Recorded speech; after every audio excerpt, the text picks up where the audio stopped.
Ladies and gentlemen, the draft is officially in the books. How did Brandon Beane do? According to some, C plus. According to others, you're looking at an A. Where does he fall? Let's talk about it. The 2024 draft class is in the books. Are you excited about the players that the Bills have added? Let's get to it. It's the Buffalo Fanatics. It's the Rico Report. Let's roll.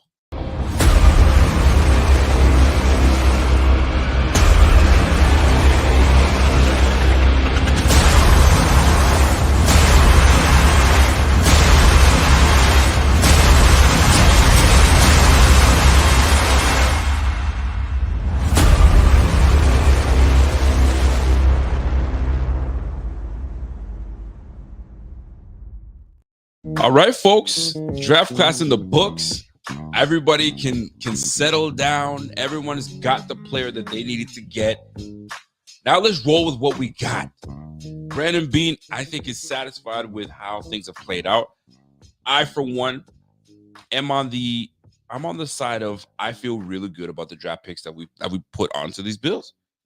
From our last pick, the international pick, to our first pick, Keon Coleman, and everything in between. And right now, Keon Coleman, that brother is absolutely taking the media by storm. How? Not by any gimmicks. This brother's just being himself. It's being himself. It's almost somewhat borderline cringe at the same time because people are just so enamored with him just being himself, and he's just being cool, and they're just making it a thing. He's my favorite guy. I love it. I love that he's got a love for football, and that's how he should be. You should come into being a drafted kid in love with the game. And boy, he is 20. He's 20 years old. So you kind of love that you can develop this young man, get him into how you want to mold him into what kind of player you want him to be. He's 6'3", 200, like 210, 215. So he's gonna mature, like he's gonna mature. So, and he's gonna learn along the way. This is what you love about this pick with Keon Coleman coming to the Bills, and how he's going to mesh and have chemistry with Josh Allen. Because that's the biggest thing right now. It's chemistry with your starting quarterback. And hopefully these guys can, and it's already started off to a great start. And that's what you want. They've texted each other. You know what I mean? And he's all in. I think he was on a podcast with my man RG3, and RG3 was like, "Hey, fam, how do you feel about, you know what I mean, rivalries, and how do you feel about, you know what I mean, riding for a squad?" And he goes, "Listen, man, at the end of the day, I ride for mine. I ride for mine. So what does that tell you?" He goes, "Hold on, time out. So how do you feel about the Jets, the Patriots, and the Dolphins? They all can get it." Oh, now that is what is going to have Bills Mafia all in. I mean, listen, anytime that we have anybody on our squad, we ride for them no matter what. We may have our feelings prior to, but once you start to get to know the player, once you start to get to see how this player moves around the city, how he moves around players, how he interviews, smart kid too. He's a smart kid. So I think one of the things I think I loved what he said, and that's just a me thing. And he said so. I think they asked him a question. This was an RG3. This was I think when he was doing when he was doing his press conference. He goes, "I don't smoke or I don't drink." I mean, obviously you're not of age, but I mean, people know if you want to drink, you want to drink, right? But I don't smoke, I don't drink. So it tells me like he knows what's good. He knows what's ahead of him. He knows what's in front of him right now, and he knows what I need to do to be successful. I can't have the distractions get in my way of my long life dream. So big ups to Keon Coleman. I mean, we're gonna get through each and every one of the draft picks and what they bring to the squad. But early conversation right now with the squad, early conversation with the chat. I've asked you all draft weekend. By the way, big shout out to each and every one of y'all tuning in to us draft weekend. I couldn't thank you guys enough. You already know it's a long, strenuous 3 days, right? First day we did 7 hours stream straight. The next day was close to 6. And then the third day was 6.5 hours. So it was unbelievable because we were able to connect with the Post Podium podcast. Shout out to them. My man Griff also came on, and you guys rocked with us this whole way through. So much love and much appreciation to y'all doesn't go unnoticed. It really doesn't, because hey, you guys held it down with me. You guys held it down with me. So it was always fun time to be with. So let's get right into it, folks. This shouldn't be a very too long of a show. But I really wanted to just touch on, and I'm gonna have a show later this week with my man Zbot, so I can't go too much with it because I want to get his thoughts on these draft picks and what they bring to this squad. So I had some notes taken so I can kind of talk about these draft picks that we have coming to the squad. But lo and behold, let's start with Keon Coleman. That's the biggest one right now. Drafted in the second round, we traded down. The big controversy was the fact that we traded out of the first round, and some folks felt some type of way with that in that regards. And secondly, Laura's like, "You okay?" "Yeah, I'm good, man. It was a long weekend, but we straight. We straight now." But traded out of the first round. That was already a buzz. And then we got to the 32nd pick, and then we traded out of that one as well. Now, the big to do and the big, well, why do we do that, was we traded with the Kansas City Chiefs. And this topic is split down the middle, because you have some folks that could care less. It didn't affect the Bills on what the Bills were going to do. The Bills had their MO on what they wanted to do. It was clear as day that if they didn't have their guy that they wanted, which clearly was Brian Thomas Jr., that was their first choice. And if they don't want to admit it, then that's what it is. Now you have ample opportunity to trade back and see who wants what. And they took full advantage of that. And they traded back and gained a third-round pick. And that third-round pick, Dwayne Carter, could be a staple in this Bills defense for years to come. And we will later on, 2-3 years from now, maybe 4 years from now, be like, how do we get this guy? And we're like, oh yeah, we were mad because we traded a third-round pick for him. So to gain a third-round pick. So there's so many ways and so many angles you could look at this. But to me, I'm looking at the angle of we gained something out of this instead of losing something. And some folks are looking at this like, well, Rico, we lost out of this one. And what I'm trying to understand is us, and the loss is we traded with the Kansas City Chiefs. You never want to trade with the team that whoops your tail every year.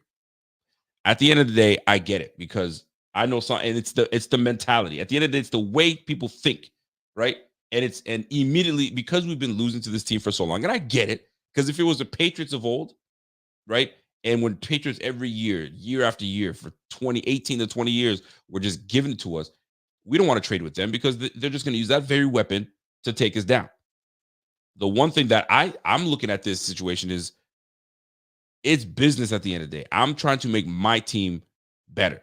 Whatever the hell you decide to do with your pick is your pick. But some people are like, well, it'll hurt when Xavier Worthy is the one that catches the game winner against us. And that's when you're like, see, if you didn't give him that pick, fam, if it's not Xavier Worthy, it's Pat Mahomes running it into the end zone. If it's not Pat Mahomes, it's Travis Kelce. If it's not Travis Kelce, it's Hollywood Brown. If it's not Hollywood Brown, it's Pacheco. That's a good team, no matter how you want to slice it. Does Xavier Worthy make them that much better? We'll soon find out. Does Keon Coleman make us that much better? We'll soon find out. Maybe Keon Coleman is an absolute bust. Highly doubtful, but we just never know. You just never know at these junctures, at these moments. So it's always a moment of take a breath and be excited for what you got. And right now, Keon Coleman seems to be winning people over. He's winning people over with his infectious personality. He's winning people over now that people are going back to watching film and back to watching what he does best, his strengths. They're like, okay, maybe this does fit with Josh Allen. Maybe this will fit with Josh Allen. And his background in playing collegiate basketball is certainly going to help. Now, does he have that long speed? Does he have that deep threat speed? No, he doesn't. But I'm going to tell you this. For those enamored with 4-3, 4-2, you know what I'm saying? All that speed, it's great. Don't get me wrong. It's an advantage. But if you go look at, then you just look it up. Just Google's your best friend. If you go look at the fastest 40 times of NFL players, and you see where they're at right now, a lot of them are A, not in the league anymore, or B, not a contributor, right? All that speed is great. But right now, the top receivers in the game, if you look at the top receivers in the game and you go look at their 40 times, I'd say if 10 of them showed up, I'd say 8 of them have 4.5 speed, period. So let's not get enamored with the he ran a 4.6 or he ran a 4.5. Listen, it's about what you do in the game, how you set your routes up, and the chemistry between yourself and your quarterback. Can he get you the ball where you need it? And then now you do work on your own. I mean, Devontae Adams to me is one of if is one of the best, if not the best receiver in the game right at this moment. Obviously, I would say Jefferson obviously is probably number one. Devontae right after that. And Devontae's a 4.5 guy. Big guy, big body, 4.5 guy, but his route running is impeccable. And this is where the developmental aspect for Keon Coleman is going to help. He's 20 years old. He's going to learn the nuances of getting open and what Josh Allen likes. And Josh Allen is very simple, man. Get open. That's all I want from you. I still want you to get open. And that's what he's going to do. So that being said, Keon Coleman to the Bills. Just some of the notes that I've taken to kind of give you an idea of what how I feel about him. To me, this guy's going to be a big time potential threat downfield and in the green zone, in the red zone. When you need that big play, you know that you want to count on him. I think he's got a saying right now: if they ain't doubling me, they can't cover me. So we'll soon find out, because now you come into the NFL now, and we got some pretty damn good corners in the AFC East alone. You got Jalen Ramsey with the Dolphins. Don't play around. You got Gonzalez that's going to come back, obviously, for the Patriots. So he's a very good corner. I mean, we'll see how he comes back from injury. And then obviously you got Sauce Gardner and DJ Reed on the Jets. And Sauce is a damn he's a grabby guy, but he's a good corner altogether. So we'll soon find out how this all plays out. But the confidence that's coming from Keon Coleman, I like a lot. So like what does Keon Coleman bring to the Bills, and what does he bring to this? So to me, it's the red zone target. That's one of the biggest ones for the red zone target. Coleman's speed, his agility, his knack for going up for the football, and just body control. That alone is going to overmatch a lot of these DBs. I mean, there's not a whole lot of DBs out there at 6'2", 6'3" DBs. A lot of these DBs are what 5'11", between 5'11", 6'1", and now you got weight and you got height on Keon Coleman, and he's got ups. He can jump. So, and the one thing that stands out that's going to separate him from the Gabe Davis, because I think he's more of a comp to Gabe Davis than he is to obviously Stephon Diggs, is he's got sure hands. He doesn't drop much. So that's the one thing that does stand out to me a lot. So will he be a deep threat? If you want to look at deep threat as in, I mean, look, Davis ran a 4.5, and he was our best deep threat on the squad. All right, so keep that in mind, because he was one that was always getting downfield and making the big plays downfield. So that I could see Keon Coleman finding out where he fits into that mold. I mean, we do have some guys. Gabe Davis is not 6'4", 6'4". He's 6'2". He's 6'2", not 6'4". But this is where we're gonna find out where these guys all fit, because this now is a Joe Brady good problem. Joe Brady's got to figure out, okay, how am I going to use Keon Coleman alongside Curtis Samuel, alongside Kincaid, and most importantly, alongside Khalil Shakir and Kincaid, right? So now you've got weapons. Even on the BF Twitter page and the IG page, if you go and look, are we satisfied with the receivers that we have on the squad? And we just brought in Cephas, that was once suspended. Now he's a Buffalo Bill. Now we'll see how that plays out. But I think we have enough weapons on this team to go with an elite quarterback in Josh Allen that we won't be, I guess, held back. I don't believe that this Bills will be held back in any shape, way, or form. I think we're going to be potent. I think we're going to be solid on the offensive side of the ball. I don't see us falling behind, really and truly. Do we lose a big piece in Stephon Diggs? Absolutely. He brings not only his skill set, but there's a dog mentality to a Stephon Diggs. But this is where Keon comes in. When he says everybody can get it, I think he truly does mean it.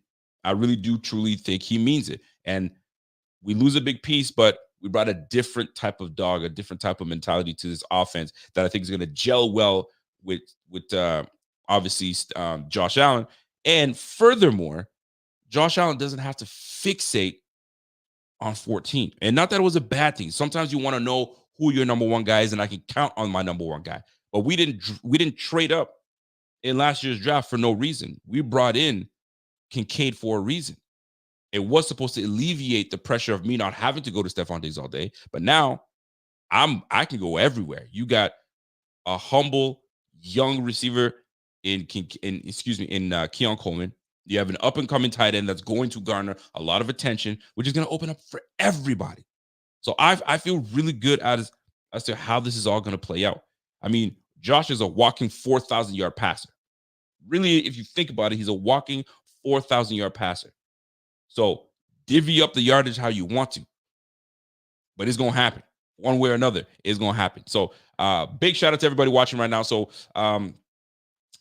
deep threat, red zone target, that will be our guy Keon Coleman. And then we'll get into the other pieces as well. Developmental, and this is where I was saying, guys, he's young. He's young, so he's got a lot to learn. He's gonna be like a sponge. He's gonna take on all things coming from Josh Allen, all things coming from Joe Brady, and we'll see some really good things happen with them. So as a rook, Coleman, he's gonna need time to adjust. Obviously, it's the NFL. Everyone needs time to kind of get acclimated. And it's okay. The speed of the game is faster.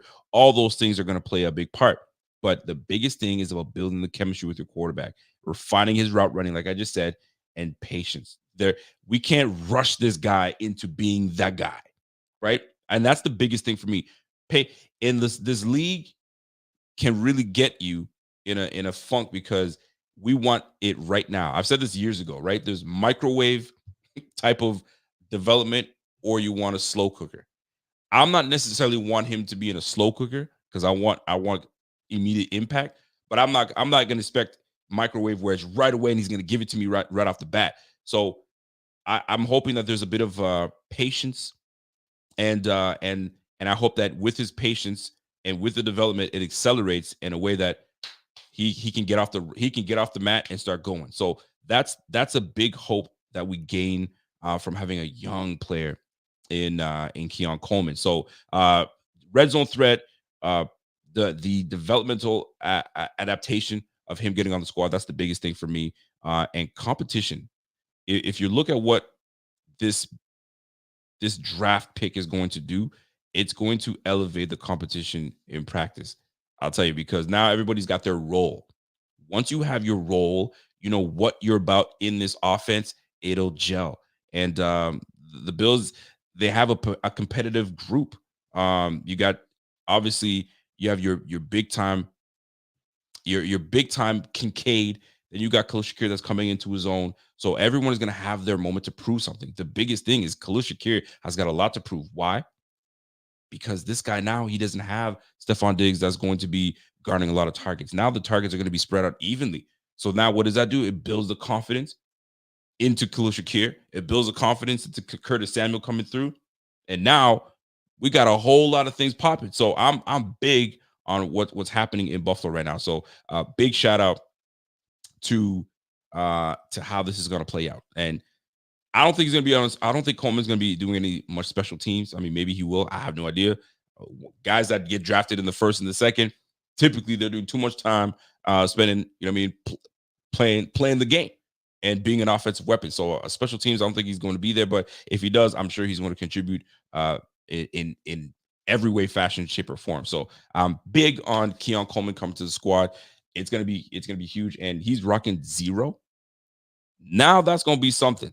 Nobody, I don't think anybody's ever rocked 0 in a Bills uni. So he wasn't gonna up and out James Cook out of number 4. James Cook got that supplanted. That's him. That's his number. So Keon was like, listen, man, I ain't about to pay money, and he knows it's gonna cost him. He knows the deal, because if for those that don't understand, if you want someone's jersey, let's just say Nike's the one that's distributing these jerseys, you gotta pay for all the jerseys that have been manufactured everywhere. If you want to change your number, you gotta pay for all that, and then you can do that. He's like, yo, I ain't paying for all that, and I'm not about to ask my man for his jersey, because these guys, $100,000 will get you a jersey. I mean, if you want that jersey, it's 100,000. So none of that stuff is gonna happen. So Keon's like, I get it. So I'm gonna rock 0, and I'm gonna go from there. And I think did he rock 0 in Michigan? I think he did, right? He was 0 in Michigan. So right back to Agent 0. So Keon Coleman to the Bills with a second round draft pick. I think at the end of the day, once you get drafted, the draft number is out the window. That's my personal opinion. It is out the window. I don't care where you got drafted. Now you're on the squad. All that hard work that you put in, you made it. You made it on the squad. You got drafted high enough, but now it's over with. Now you got to show me what's good. Because right now, if you go look at if Kyer was hanging on, I'm a first round draft pick, it don't matter because right now, you're what, cornerback 3 on the squad? So it don't matter where you get drafted, brother. It's what you do when you do get drafted and what you do after the fact. So right now, Keon Coleman, it's going to be a nice matchup with him and Sauce Gardner. It's going to be a nice matchup with him going against Jalen Ramsey. Because you know that's what they're going to do. They're now going to say, okay, so this is your guy. Boom, bet, I got you. So guess what that does? It opens up everything else for all the boys on the squad. Kincaid especially. I'm looking forward to seeing what Kincaid, Dawson Knox do. It is going to be telling how Joe Brady now knows, like he obviously knows who his guys are. Brandon Beane says he's not going to add any big trades going forward. So what you see pretty much is what you get in terms of what's happening right now. So to me, Joe Brady's got a big, tall task ahead of him. How are you going to make things work out? How are you going to mesh things? And I think it's going to be big. So one last thing I want to add to Keon Coleman's game that's going to help this team all together. We're going to run the football. It was very clear. Joe Brady made it very clear that we're going to run the football, especially when week 12 came around and we had to make a decision and move on from our OC. I mean, so when Joe Brady took over, you saw an instant uptick in running the football. And the biggest one was against the Dallas Cowboys, where James Cook went out for $179. So you knew, okay, we're going to establish ourselves in the run game. So what does that how does that help? Keon Coleman does not have any bones about blocking. He will get downfield, get to second level, third level, get to safety, put hands on you. Once he's got hands on you, it's over with. So he brings the run blocking element to the game that a lot of the guys that we had before. I mean, Diggs wasn't a bad blocker, but he wasn't one guy that was really going to get in there like Gabe Davis was. Gabe Davis was excellent. So we didn't lose much in that regard. We gained something in Keon Coleman in the run blocking department. So big shout out to Mr. Keon Coleman coming to the squad. Next on the list, man. That's our guy, our safety, Cole Bishop. This is the great thing about Cole Bishop. Cole Bishop coming to the squad and looking at his film. If you go and look at his film and you see what he brings to the table, he is whether he develops into it, but he is your Jordan Poyer, close to the line type safety. But the difference in this situation here is he will be able to latch on to the bigger safeties. He's 6'2". Folks don't realize that Cole Bishop he's 6'2", just over 200 pounds. So he's not a small kid. I'm actually really excited to see what he brings to what he brings to the field. And the one thing, if you're looking at the film and looking at what he brings, he's physical.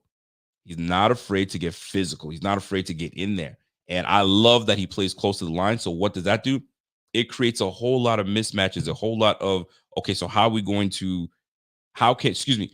can we use him to our advantage with his size? Mike Edwards takes the back end. You got Taylor Rapp that's going to be around. So there's going to be a lot of dime coverage, a lot of quarter coverage. So you're going to have a lot of our DBs on this game. This game is full of 11 personnel, 10 personnel. So you're going to be in coverage. So Cole Bishop being added to the Bills and the excitement that Brandon Beane displayed, that fist pump, that this right here told me, okay, they wanted that guy and they picked him up in the second round. That you can as your second pick, you can't go wrong with that. So big shout out to Cole Bishop joining the team. But what does he bring to the squad? And this is the part that I'm excited about, because we're going to be facing a lot of these teams. These teams are bringing on such versatile tight ends. They're not your typical inline on the line tight end. These guys can now split wide. So this game is becoming so versatile that you have no choice but to get players that match well with these. So Lord knows that that's what we're going to be. And he got a big ringing endorsement from his old teammate in Kincaid. Kincaid gave the inside goods. He's like, listen, man, the one guy that if you're going to look his way and the good things that he brings is he gave me a hard time covering me. And you guys already know what time it is with me. I can play.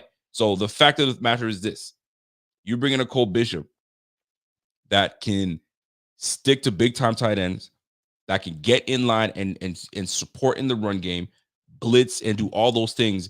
You're going to see Sean McDermott use him often. That's what I'm excited about, because call Sean McDermott what you want. This guy can develop players. He can develop defensive players very well. I mean, you see it all over the team. Look at who we've drafted. Christian Benford, 6th round draft pick. Matt Milano, 5th round draft pick. Terrell Bernard, 3rd round draft pick. These aren't high draft picks from these guys, man. These are mid-round guys that have developed and are key cogs on this team, which I'm so excited about. So Cole Bishop being drafted and they have excitement for him, that's because they got a plan. That boy can hit and he can cover. So this is the great thing. Now, do you expect him to be, a deep safety? He will have moments where he does play the deep safety, but that won't be his role. His role in from what I see from film and what I know that Poyer was able to do, and over time became a solid safety for us, getting coverage.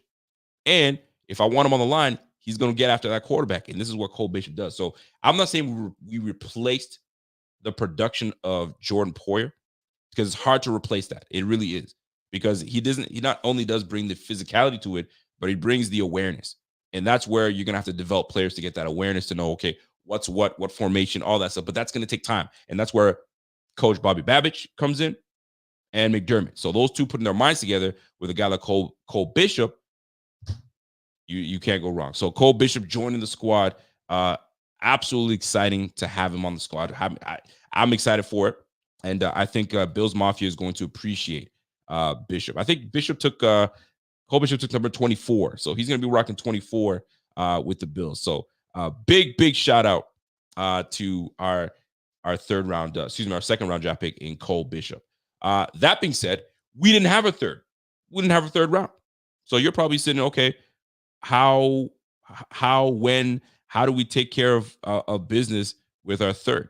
Well, the Bills decided to make some moves. They decided to make some trades, and Dwayne Carter decides to show up and become our pick. Dwayne Carter, let me tell you, if you go look at Dwayne Carter, this guy, 22 years old, 23 years old, he's like a veteran coming in already. He's a grown man coming in already. My man, I loved it. I love this about him. When he came in for his presser, suit on and everything, business, ready to roll. And I love that about my man said Lil Wayne.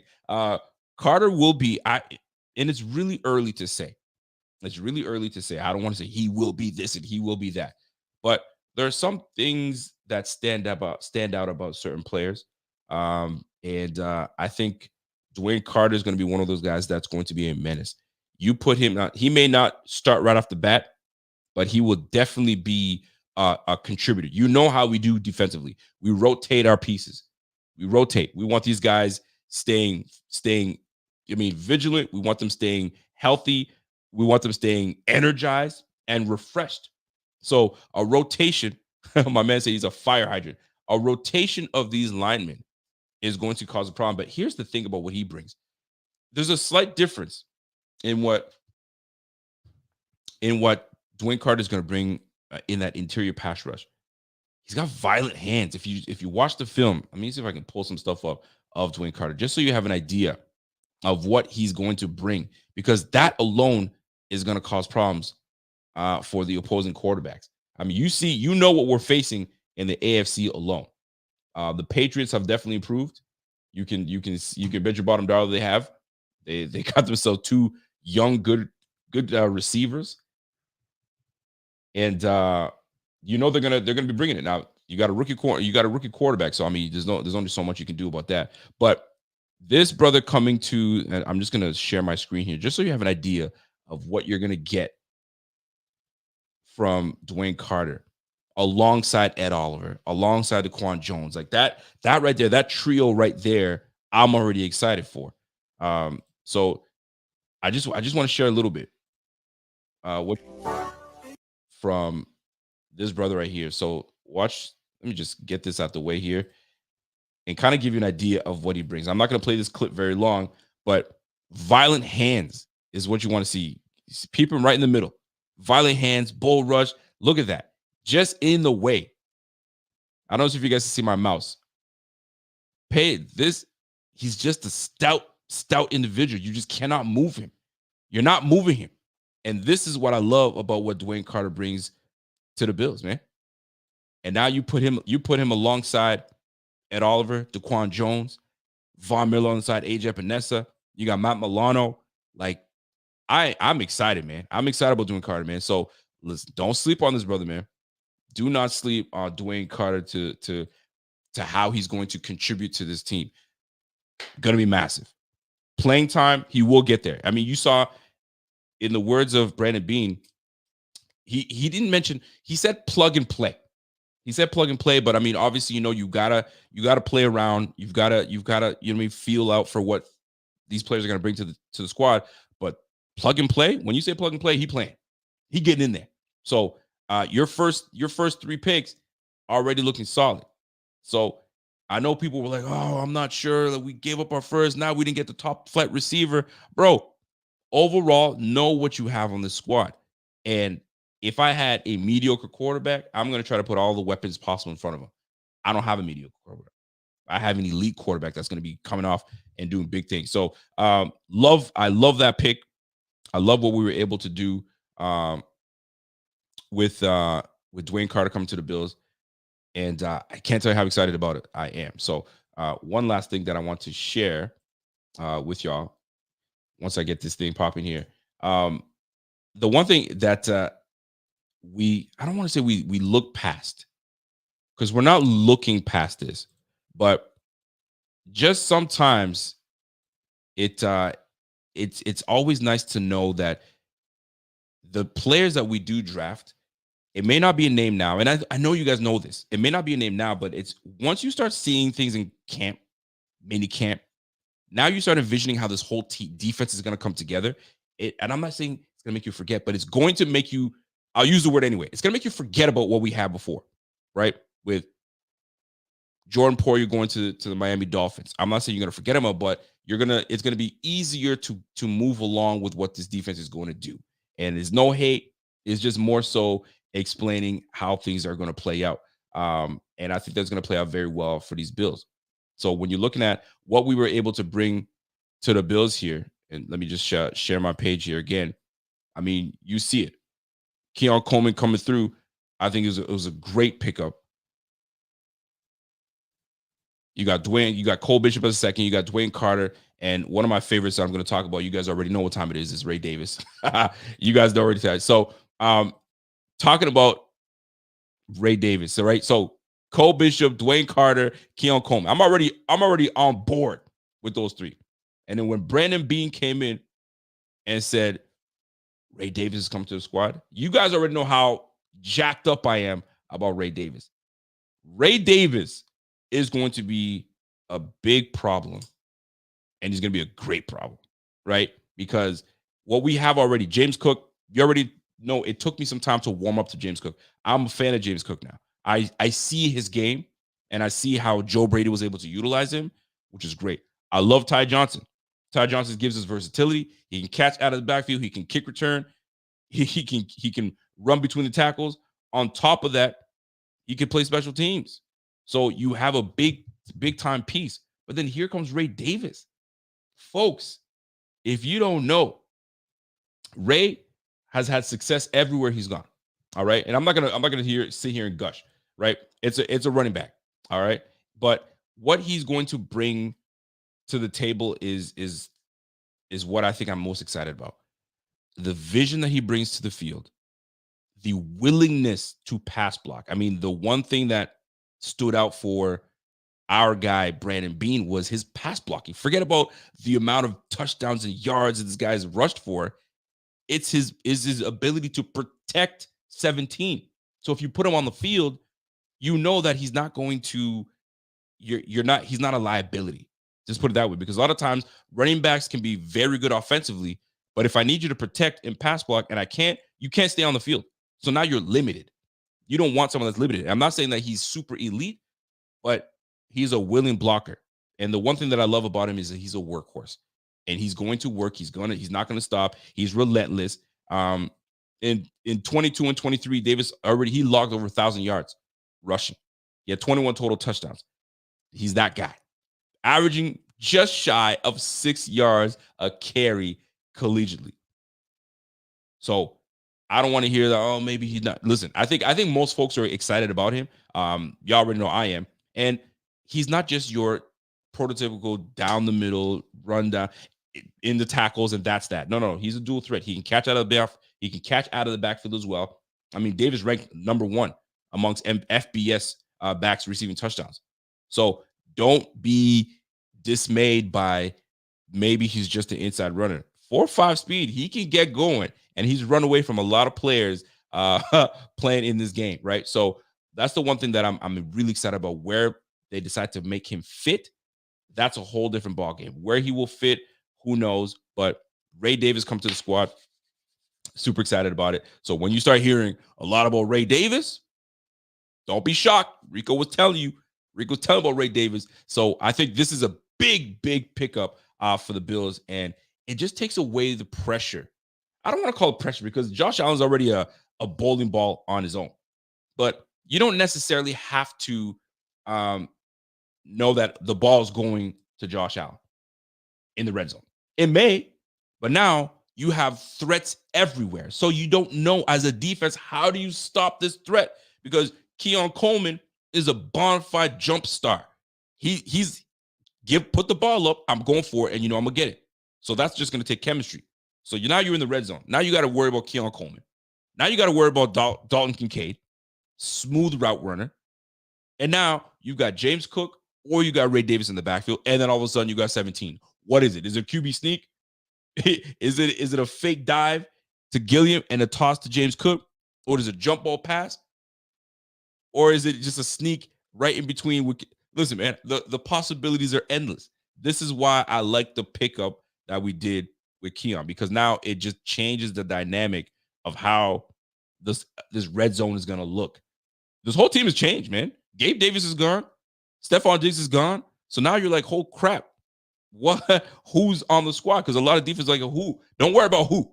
When you have 6 on the board for coming from number 0, now you're like, oh, shit, okay, we got to pay attention. Who the hell's this number? Who the hell's this running back? Right? Don't worry about it. You got to pay attention. So I am mad at what these Bills are going to be doing, because they're going to be doing work this year.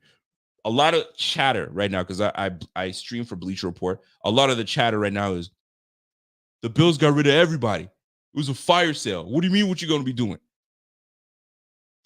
When you look back at who we really moved on from, these were players that, they were aging, and it was due, or we weren't going to give them that second contract. If you're keeping it a buck, that's exactly what it is. Jordan Poyer, Micah Hyde. Micah Hyde, we were blessed to even have Micah Hyde come back after his neck injury. He came back and gave us a great year, right? Was he the same? Was he ever quite the same? No. Does he come back? I know Brandon Beane has said he's kept the door open if he does want to come back. So be it. If he comes back, great. It's great morale for the team, great for the locker room. Jordan Poyer, we already knew he was already A, contemplating retirement.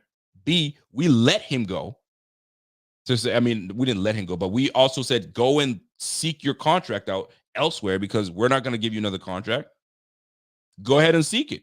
He didn't get the numbers he wanted. He wasn't validated enough. So he came back, and we said, yo, come back.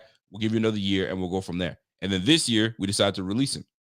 So it was already in the books that he was going to be moved on from. So people talk about, oh, we lost so many players. Mitch Morse, he took a pay cut just a couple of years ago. So when you take a pay cut, it ain't a good thing. I'm just saying, it ain't a good thing. I'm not saying it's a horrible thing, but it ain't a good thing. And then obviously give us 2 more years of solid play, but then we had to move on, right? It was just one of those situations where, if people know the Bills, there wasn't a whole lot that we weren't shocked by anything. A lot of these things needed to happen. So now, all of a sudden, we're not in competition. We're not going to be competing for a Super Bowl. We're not going to be competing to take the AFC East again. Stop it. Yes, the heck we will. Why? 17 is still in business. When 17 is still in business, then we're always going to be business. Talk to me when he's not here. Then you can kind of talk about, well, what these Bills going to do. When 17 is under center, we're going to do work. Anyway, so Ray Davis to the squad. I'm really excited about it. We're going to see how this all plays out, but I think it plays out very well for us. I got a comment coming from my man, Walter. What up, Walt? Walt comes in and says that my problem with the whole committee approach with the receivers is my same problem with the approach when doing the same with the DL, which is who is the guy when you need someone to step up. It's fair. It only becomes a committee when one doesn't step up. That's the only answer I can give you. It becomes committee when one doesn't take the bell cow and say, I'm that guy. If you really think about it, that's how it plays out. So I'm trying to think of when we had when it was okay. So let's put it this way. When Zach Moss and Devin Singletary, right? And they were really pushing for Zach Moss to be that guy. They were giving him more touches. Even though Devin Singletary was the more productive running back, they were giving more touches to Zach Moss, but Zach Moss wasn't really taking the realm. Devin Singletary was like, no, you're not. I'm about that life, and you're not about to just give him that position. So until one guy steps on and says, I'm not going to be part of this committee, and my play steps up, I think that you won't necessarily have that committee when one guy says, I'm taking over. And it'll naturally happen. You'll see. When you start seeing Josh Allen start targeting this one player more because he just gets open and does what he does, then you're gonna know, okay, that's the alpha. That's the guy that you gotta watch out for. Do you want it to be Keon Coleman? I mean, shoot, it was our first pick in the draft, so you want it to be. Everybody's gonna be looking at who's gonna replace who. I mean, we did lose Gabe Davis and Stephon Diggs, so who is Keon supposed to replace? I don't think it really matters. It's about who steps up as the main guy. So receiver by committee, I understand it's not sexy, but it'll become a non-issue when one guy steps up. So the question becomes, who is the guy? Who will be the guy that steps up and says, I'm not down with this whole running back by committee or receiver by committee or DL by committee. Keep me on the field. So if Dwayne Carter comes in and he's just disruptive and you don't take that brother off the field, he stays on the field. So instead of him getting 50% snap count, it's up to 72. He's on the field 7 out of 10 plays. I'm on that field because I'm not doing this rotation thing because I'm dangerous wherever. You just never know. You just never know how this plays out. But it all plays out like this.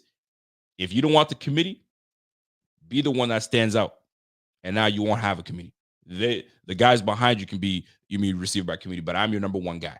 So whether it becomes Dwayne Carter becomes the number one DT and he's disruptive and you just can't take that brother off the field, we'll see.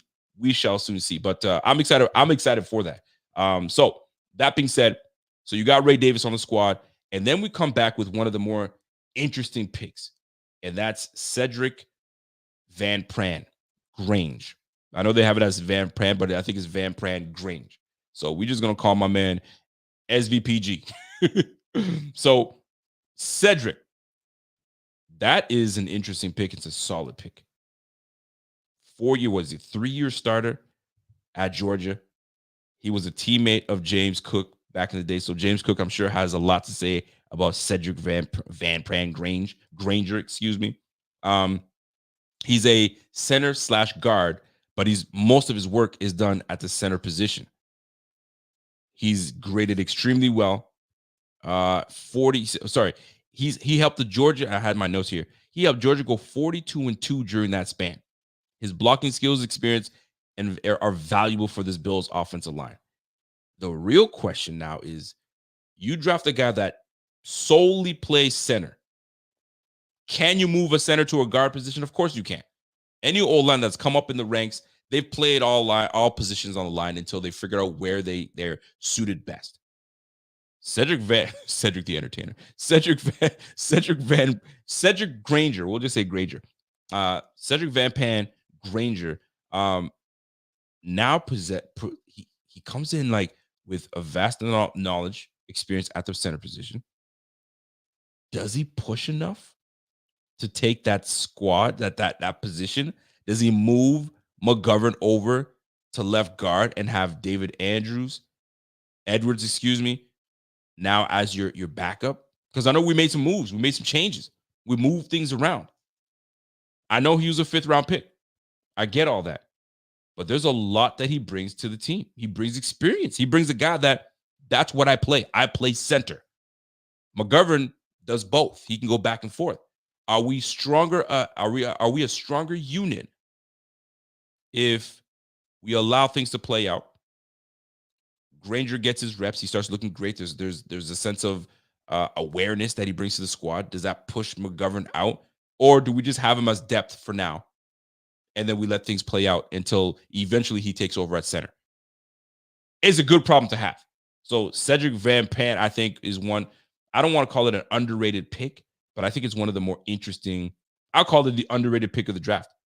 Cedric at center in the 5th round, and he was one of the better centers in the game. And I talked to a lot of content creators, and they're like, man, when the Bills grabbed Cedric Van Pant Granger, dude, I was pissed. I wanted him for my team. So, when other players are like, sure, I wanted that player, that is when, you did something real good. Now, the rest of the draft picks, obviously, you got, man, I have such a hard time explaining this man's name. Edufuwan Ulufoshio, a linebacker that we brought in from Washington. The one thing I can tell you about this linebacker here, he's not a speed guy. He's definitely a cerebral guy. He's smart. He knows where to be. He knows how the game is played, and he plays with violence. He get hit. He get tackled. He's a sure tackler, but he's not fleet of foot. He's not a fast guy, but I think that brings great depth. Because if you look at who we have, a linebacker, obviously we lost some pieces on the squad. So I think this pickup of golly, I gotta say his name right, man. Olufoshio. This pickup of Ulufoshio is a big one for the squad because of what he can bring as a special team player. And special teams is big, especially with the whole kickoff.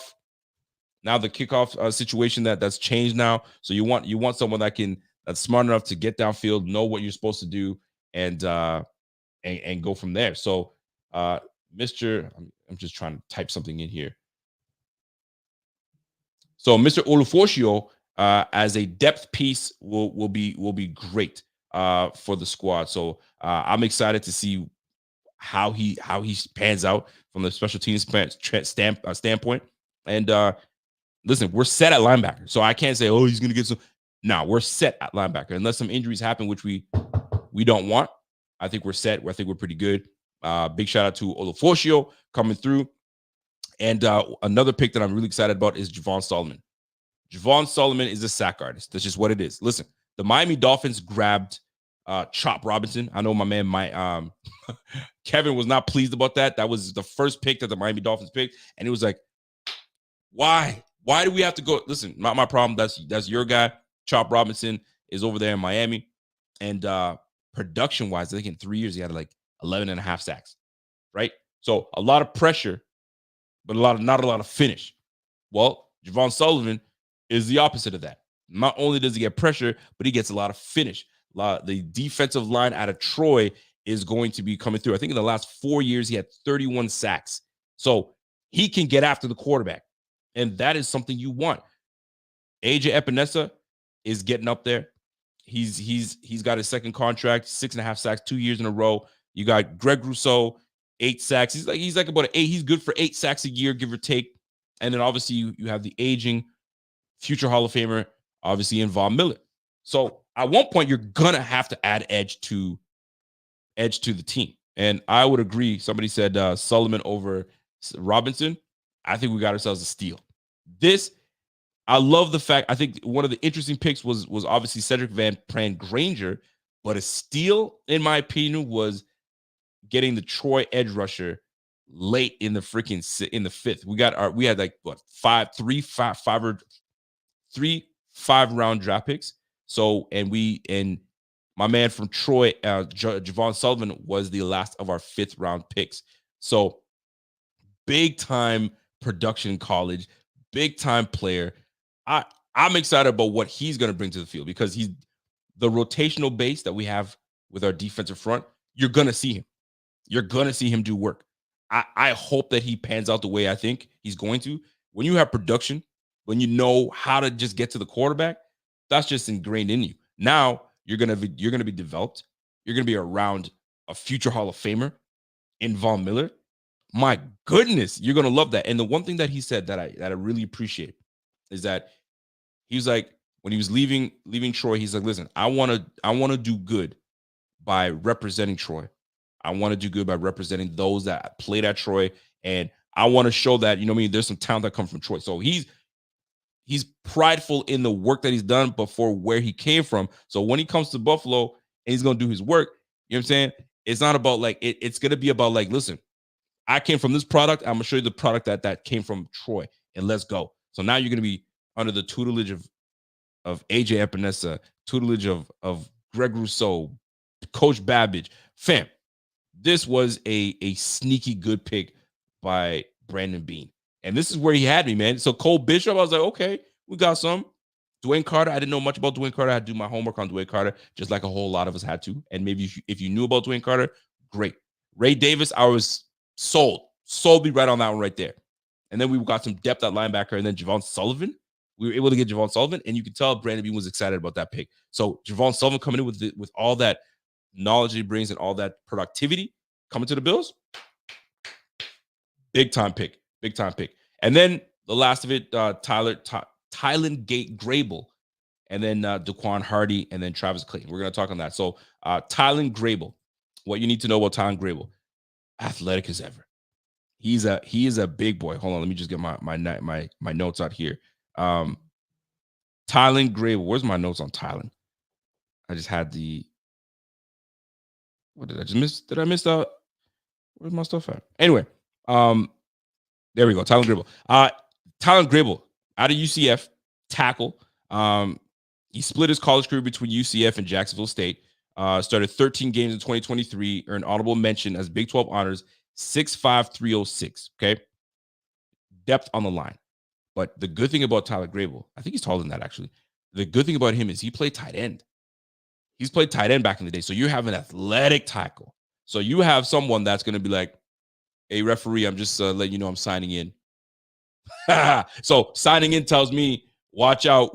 So Deion Dawkins might have to take a little back seat to the swing tackle. So Tylen Grable coming to the Bills, I think will be super impressive to folks that will see him because he's lean.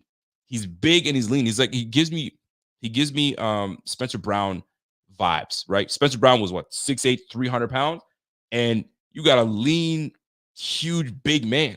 So this is no different with Tylen Grable. So big time pick by the Bills. I love this underrated pick.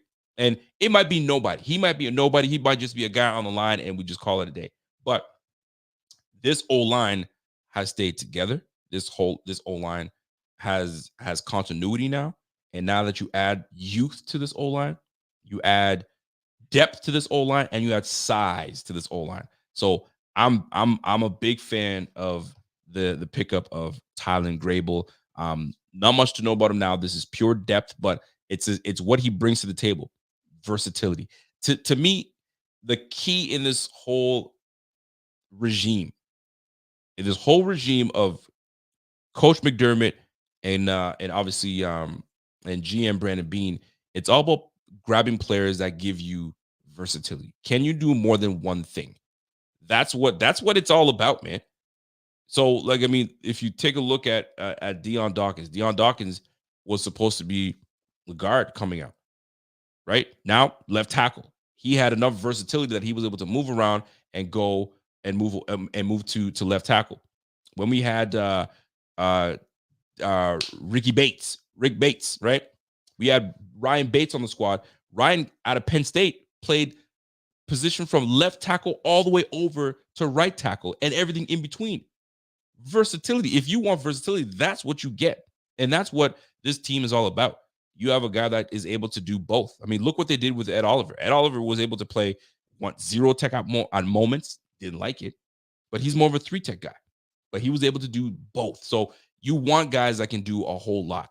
So this has been the MO for McDermott and Beane is finding guys that can do a whole lot more than just one thing. So big shout out to how these guys I've put out and drafted these players. And then we did with Daquan Hardy, cornerback. Daquan Hardy, he's going to be pretty much your depth corner, nickel / punt return, kick returner.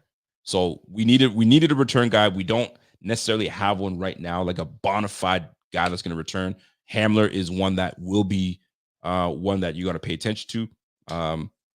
But other than that, this is where Hardy comes in. Depth corner. He's got great speed. I think he runs like a 4.4, 4.3 speed. He will be able to return kicks. Here's the big thing. You guys already know what time it is. They've changed the rules. The rules have changed. Now it's a new kickoff rule. It forces teams to have a return guy, a bona fide return guy. You can't just throw anybody back there and just fair catch it and call it a day. It's not the case anymore. So this is where Hardy could be a big time piece. I mean, they'll probably add a few more pieces to add to the competition of who's going to be the kick return, punt return guy. We shall soon see. So look for Hardy to be someone that's going to be in that I guess a competition to get kickoffs and punt returns, because Lord knows Deontay Hardy, that was supposed to be our guy, just never panned out. Why it never panned out, I couldn't tell you. I don't know if they didn't have to trust in him. I just don't know. It just didn't work out the way we thought it would work out. So hopefully Daquan Hardy is the right Hardy that we picked for the squad. And last but not least, we bring in Travis Clayton. Travis Clayton is the international player that we brought into the squad. Let me just get my notes there. My notes. So he's from England. So as part of the NFL's International Player Pathway Program, I mean, we once had that not too long ago with the running back that took everybody by storm, right? So Clayton is the offensive tackle. This boy's big, 6'7", 300 pounds. I'm telling you, size is the name of the game. 6'7", 300 pounds. Has a background in rugby and boxing. So this is the big thing about bringing this player. So rugby and boxing, if you've played rugby, you know these guys, whether you could be 6'7", 300 pounds or you're 5'9", $160. Everybody runs. And everybody's going to have an opportunity, can get an opportunity to have that football, and you got to bring that brother down. So that's that big time versatility that you get from a rugby player. I played rugby back in the day, high school, and it got to the point where it was not for me. You got guys that are gouging, you got hooking, all that stuff. You got I was not part of that. I was out of there. I was like, once it started to get to that point, I'm gonna just stick to football, right? But playing rugby allowed you to become a better tackler. I'm gonna tell you that right now. So for Mr. Travis Clayton, being a rugby player, you gives him versatility, gives him quickness. He can run, he can pull, you can do all those things. You develop him enough, maybe, just maybe, it's either him or Tylen Grable that end up becoming the potential backup spot for Spencer Brown. Is Spencer Brown someone that we decide that we're going to give a second contract to? Those conversations are going to start to come up shortly. Is he good enough to get that contract extension? Is it going to be a fair contract? Do we like him enough to do that? Well, if we do, great. We just have depth. If we don't like it, if he doesn't pan out the way we want him to, then we have guys that, they're going to compete for that right tackle spot. I hope that we all work things out, because if you remember, it started off rough for our guy, Spencer Brown. And then all of a sudden, we didn't hear a peep from Spencer Brown. Why? Because he was doing his damn job. He wasn't the liability that he once was. He was that guy. So he's going to now double back and see what he comes up this season. If he comes up this season and he deserves a contract extension, shoot, you might as well give it to him. But if it's not working out the way we want him to, we got two guys right now that are going to be developing behind Spencer Brown, and who knows how that's going to play out. So the International Pathway Program brings Travis Clayton to the Bills. The one thing you do want to know is that he does not count towards our 90-man roster. He won't count towards a 90-man roster. He's simply a developmental piece. And at one point, if we feel he's good enough, then they'll activate him. And I think they're trying to figure out if they can find a gem, just like the Eagles did with was it Jordan Mailata? I think Mailata. Anyway, they found themselves a gem rugby player from, I think, Australia. I think he's from Australia. I'm not too sure exactly, but he earned himself big time contract, and he's a big time piece on the Eagles line. So Brandon Beane's like, let me see if I can find myself one of them, and that he did with Travis Clayton. So recapping our picks and grading the overall pick. I mean, we can go individually, and I'll have you guys chime in and let me know what you guys think. So Keon Coleman, we picked him with the pick number 33. We got the round 2. We got Cole Bishop, the safety out of Utah. Dwayne Carter with the 95th pick. We got that 3rd round pick from the Kansas City Chiefs because we traded down and allowed them to trade up. And with their pick, they picked Xavier Worthy. I know a lot of people are like, oh, they got Xavier Worthy. Listen, I ain't worried about Kansas City. I'm worried about what these Bills are going to do in this AFC East. And then we can worry about Kansas City and all those other cats. We still need to hold down the AFC East, and we need to win that division yet again because the Jets are going to be nipping at our heels. There might be Dolphins are going to be nipping at our heels. And guess what? The freaking Patriots have themselves not only a quarterback now, they got themselves 2 receivers in Jalen Polk and Javon Baker, and they got Kendrick Bourne, and they got Demario Douglas. So they got some good receiving pieces on that squad. And you got Stevenson running the football. And Bill Belichick is nowhere to be found around this team. You can tell with the way they drafted. They drafted really well. I can't tell you, the last few years when this Bill Belichick team would draft, you're like, Cole Strange? You took Cole Strange when you could have had anybody else. And I'm not saying Cole Strange was a horrible pick, but you didn't need to pick him that early.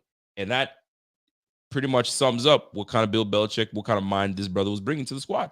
You taking Cole Strange? You crazy. But anyway, that is the Patriots. That was the Patriots way, but it is no longer because they got a whole new regime in. They got a whole new coaching staff, and you can tell with the way they drafted. They drafted far different than what Bill Belichick used to do back in the day. So we'll see what these Patriots are doing. So I'm not saying that the gap is tightened all the way up, but the Bills are here. The Jets are really catching up. The Miami Dolphins are right there with us, right underneath. They battled for us for that number 1 spot. And then now you got the Patriots that are going to start to build. So forget about what the Kansas City Chiefs are doing. The Texans, all those cats are great. They have to get worried about their own. We got to worry about the AFC East. Let's win that division, and then we can do damage everywhere else, right? So it's just a matter of time. Just a matter of time. So recapping yet again, Keon Coleman, Cole Bishop, Dwayne Carter, Ray Davis. We got him in the 4th with the 128th pick. At what the 141st pick, in the 5th round, we got Cedric Van Pran Granger, which was one of the more interesting picks. And I love that pick, sneaky good pick. And maybe he pushes and becomes the starting center this offseason. I'm not saying he will, but I'm not saying he can't.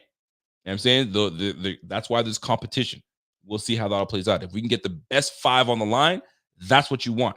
The best 5. I don't care about names and all that good stuff. The best 5. And don't forget, we got Lyle Collins on the squad as well. So competition is going to be fierce this offseason. I'm here for it. Think about it. You got Spencer Brown, Deion Dawkins on the bookends. You've got, obviously, you've got Cyborg at right guard. And now you got to make a decision on what you want to do. Does Cedric Van Pran Granger take that center spot? McGovern moves over. To me, the line stays intact. You have a bona fide center that can do it. He's got great size. He anchors down. And he's part of a big-time program. So he knows the competition. I mean, you going up against guys like Jalen Carter and Jordan Davis. Those are big boys that you got to go up against in practice every damn day. So I'm confident that if he pushes enough for that starting spot, I wouldn't be mad at it. But the best 5's got to play. That's the end of the day. The best 5 got to be on that squad. And now to finish off the back end of the draft, we had Edufuan Olufosio the linebacker out of Washington, and then you got Edge Solomon, Javon Solomon out of Troy, and then you got Tylen Grable out of UCF, and then Daquan Hardy, and then the International Pathway program, Travis Clayton from England, the UK. So that being said, this is what I need from everybody in the chat right now. I'll name the player, and you give me the grade on this player.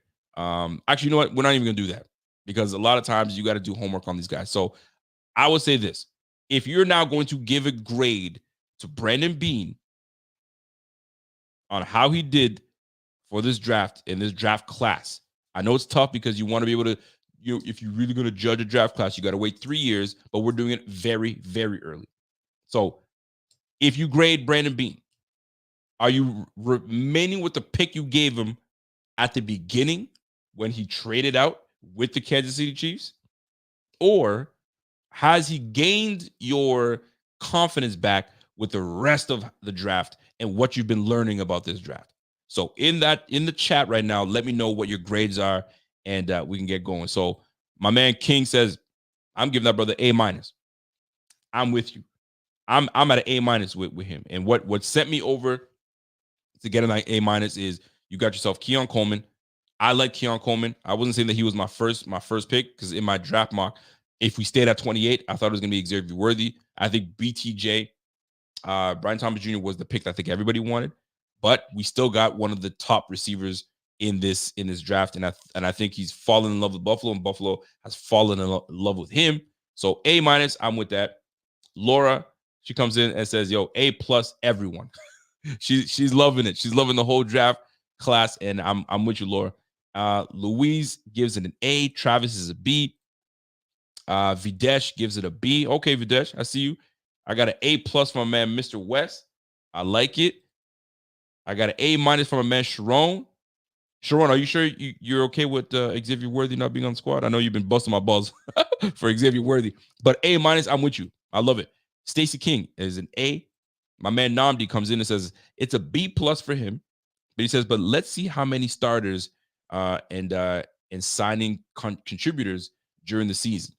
We'll see. I mean, we don't have a whole lot of money right now.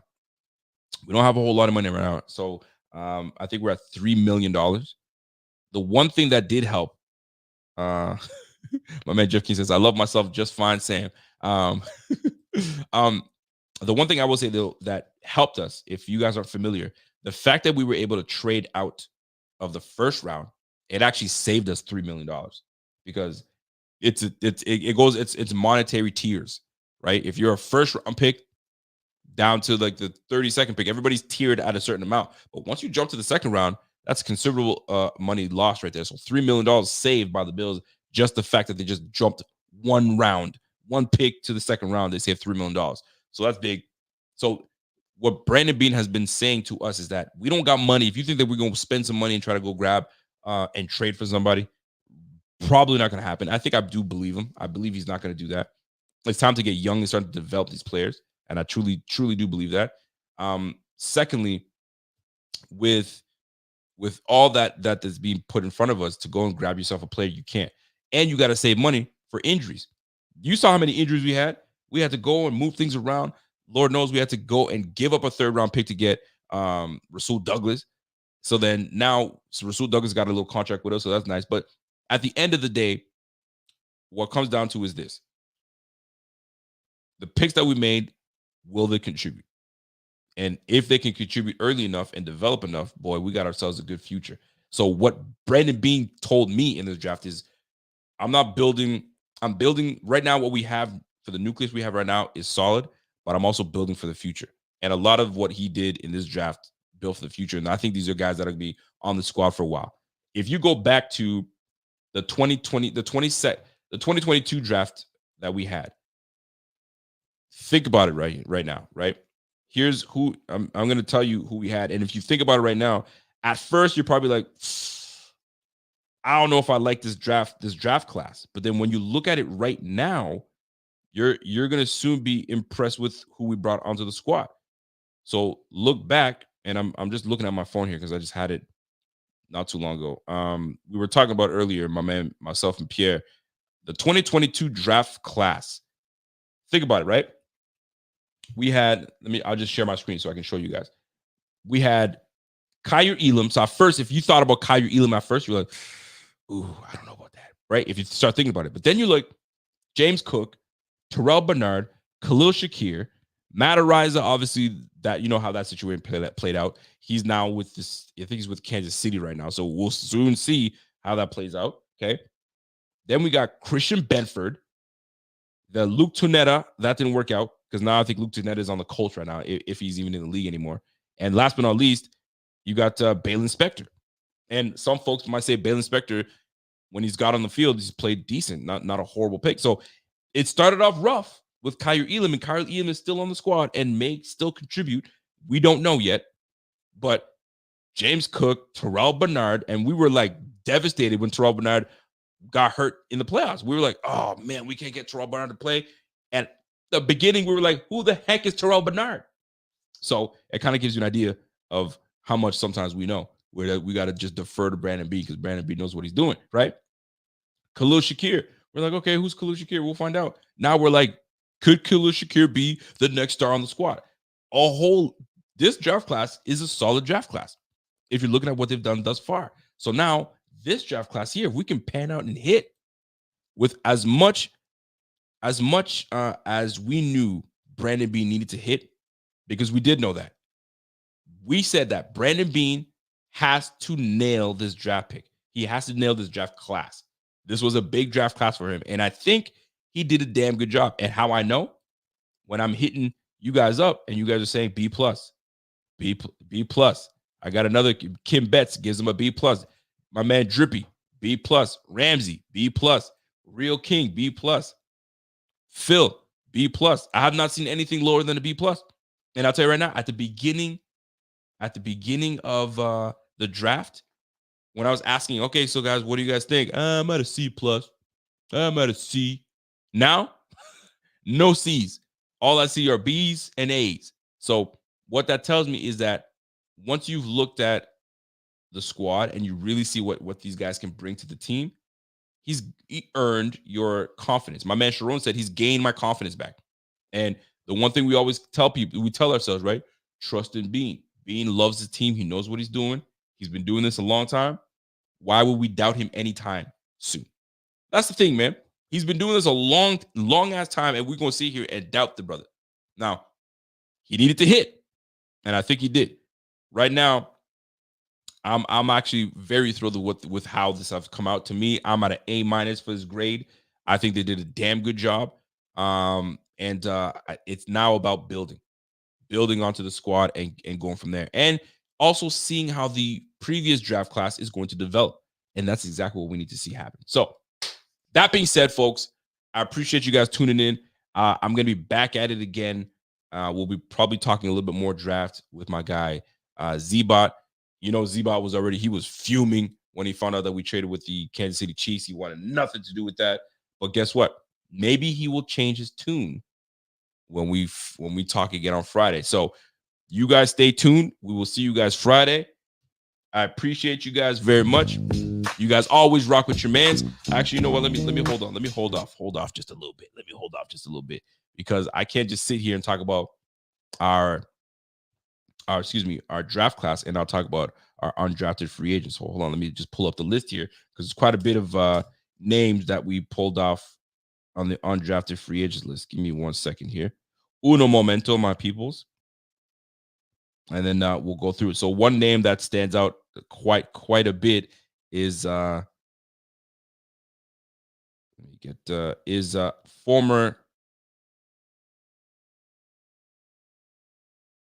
running back Frank Gore.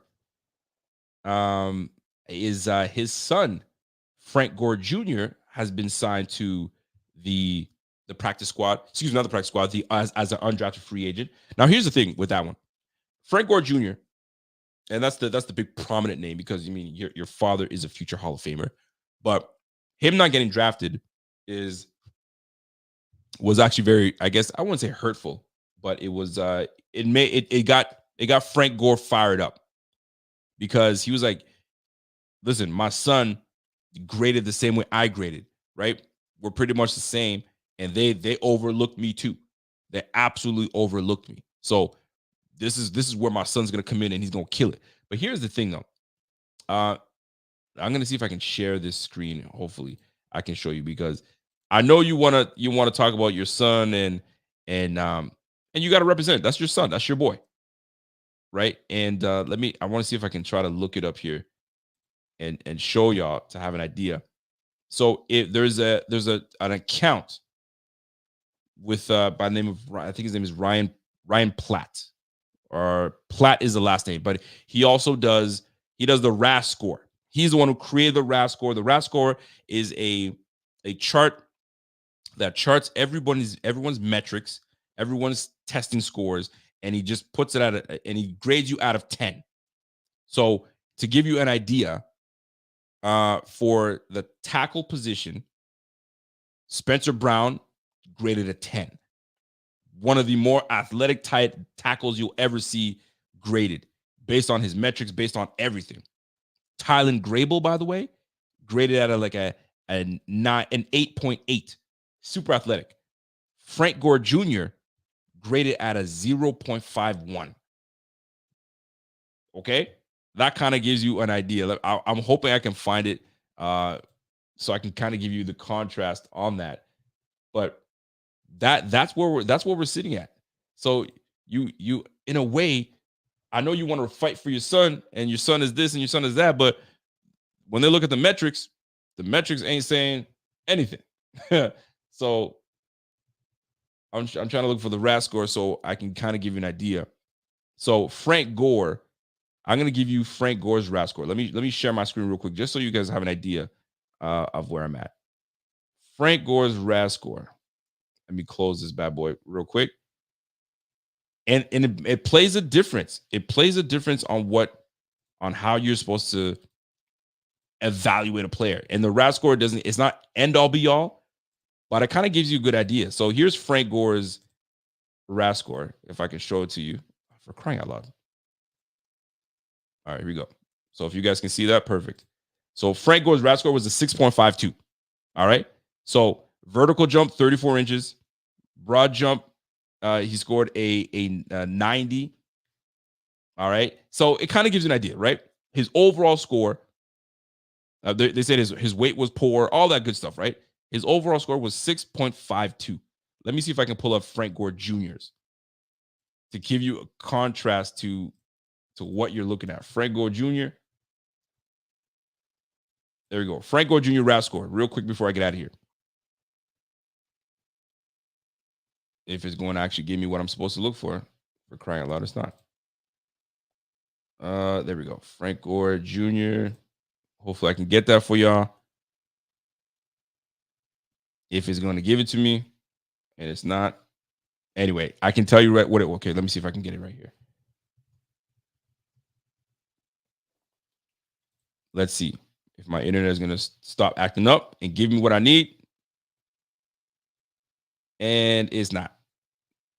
Anyway, so it was like a 0.51, and it's not showing it to me right now. But either way, we got Frank Gore Jr. as a back. Is he going to be motivated as ever? Heck yes, he will. He absolutely will. Y'all counted me out. Y'all counted my pops out. And I went to the team that gave my dad a shot when he was older. Let's roll. So Frank Gore Jr. out of Southern Mississippi, he comes through. He had a good collegiate career. He had 4,000 rushing yards, 26 touchdowns in his career. So it's not like he can't run the ball. He can do it. He'll get his work in. We got in O-line Gunnar Britton from Auburn. We got Keaton Bills. Keaton Bills from Utah. So we got another Utah product. So Bills to the Bills. How about that? Rondell Borthroyd, an edge out of Oklahoma. 25 tackles, 3.5 tackles for loss in one season at Oklahoma. So he's got some pedigree to him. Jake Browning, we got ourselves a punter out of San Diego State. Tell me if that sounds familiar to you. San Diego State. How about that? We got Corey Couch, a cornerback out of Miami. Branson Dean, Mike Edwards, offensive tackle. Xavier Johnson Jr., a receiver out of Ohio State. I'm hearing good things about Xavier Johnson. So keep this in mind, folks. Keep this in mind. Xavier Johnson Jr. out of Ohio State. Keep that name in your mind. I'm hearing good things. This was someone that should have been drafted and didn't get drafted. So now the Bills have brought him on as a undrafted free agent. He was a turned down scholarships offers to walk on to Ohio State. He parlayed that decision into a full scholarship and a 6-year college career with the Buckeyes. Johnson Jr. had 26 receptions, 329 yards, and 2 touchdowns, and rushed for 353 on 44 carries for the Buckeyes. He's 6 feet, 200 pounds. So pay attention to that name. Pay attention to that name. We'll see how that all plays out. We got Kenny Lovely out of Western Michigan. Lawrence Keys, receiver out of Tulane. And what size is he? So he's over what? He's got good production out of Tulane. We got David. Oh my gosh, Okubuwi. Golly, these Africans, bro. I tell you, I'll just call him David U. Out of Houston. 6'4", 250 pounds. Coming off the edge, he's an edge rusher. And listen, Bill's rookie camp is just around the corner, man. Steve Hillis is coming through. Sheridan Jones and Nelson Paul, defensive end out of Southern Methodist University. And then we got a Gunnar Watson. We're also going to need a quarterback to throw the football at this rookie minicamp. So Gunnar Watson out of Troy is going to be coming through. Walcott out of Arkansas. So we got quite a few guys coming through this minicamp. So pay attention. Xavier Johnson, Frank Gore Jr. Those are the 2 names that you want to pay attention to, see how they work out. And we'll go from there. So, folks, that's my time. Enjoy yourselves. Now I can actually sign off. Appreciate y'all very much so. And we'll catch you guys on Friday with my man Z-Bot. All right? So stay tuned. It's the Buffalo Fanatics. It's the Rico Report. We'll catch you guys on the flip side. Peace.